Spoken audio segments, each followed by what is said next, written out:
Hey everybody, it's Jason with Parallel Reality coming back with you today with an article from the Washington Examiner dated December 17th. And it says Biden administration faces lawsuit for withholding anti-Israel funding documents. So Biden administration doing everything it can to go against one of our closest allies, if not our closest ally. And let's just see what else we got here.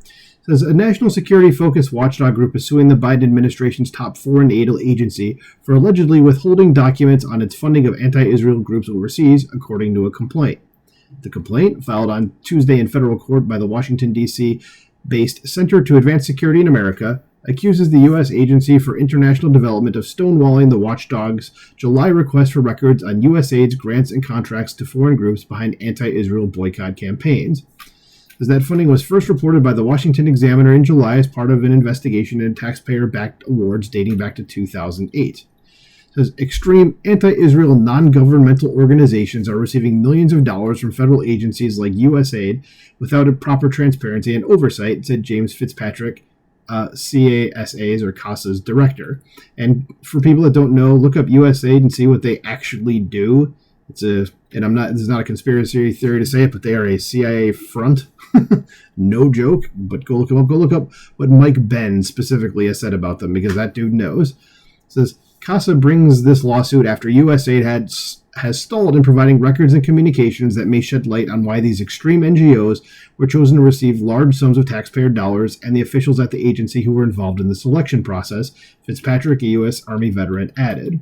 Says, in July, a Washington Examiner analysis of funding records found that USAID and the State Department have long-routed grants and contracts to the Netherlands-based Center for Research on Multinational Corporations, Norwegian People's Aid in Norway, and the Ireland-based Catholic Church agency Trocare. The foreign NGOs joined pro-boycott, divestment, and sanctions campaigns against Israel and released reports calling on the United States to cut off aid to the Jewish state. And thank God Donald Trump is getting back into office shortly and hopefully can do something about this. As in response to the report, the State Department insisted it is a strong partner in opposing efforts to delegitimize Israel.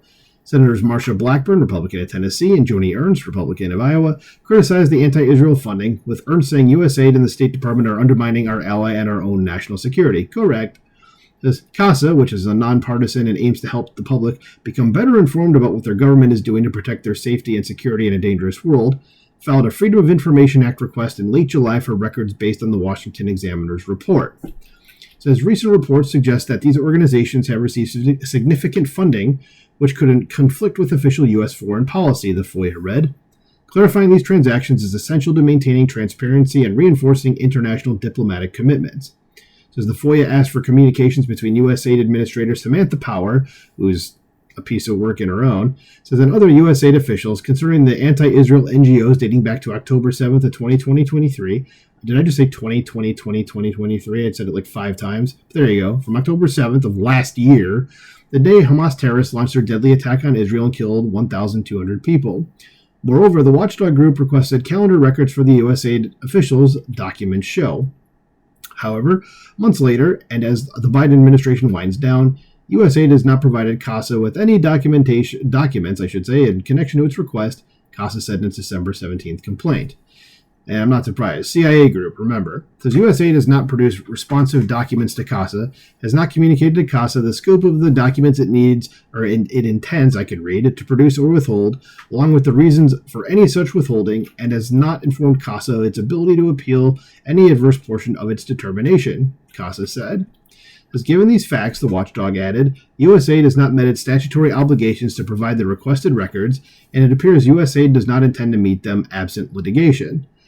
Through USAID's failure to make a determination within the time period required by law, CASA has constructively exhausted its administrative remedies and seeks immediate judicial review. The lawsuit was filed in U.S. District Court for the District of Columbia, and USAID did not respond to a request for comment. Yes, I don't expect the CIA to respond to a request for comment, but yes, there you go. So I just thought I'd bring this up as just another anti-Israel thing the Biden administration's up to. So let me know what you think about this in the comments below. Please like, share, subscribe, and I'll talk to you soon. Bye.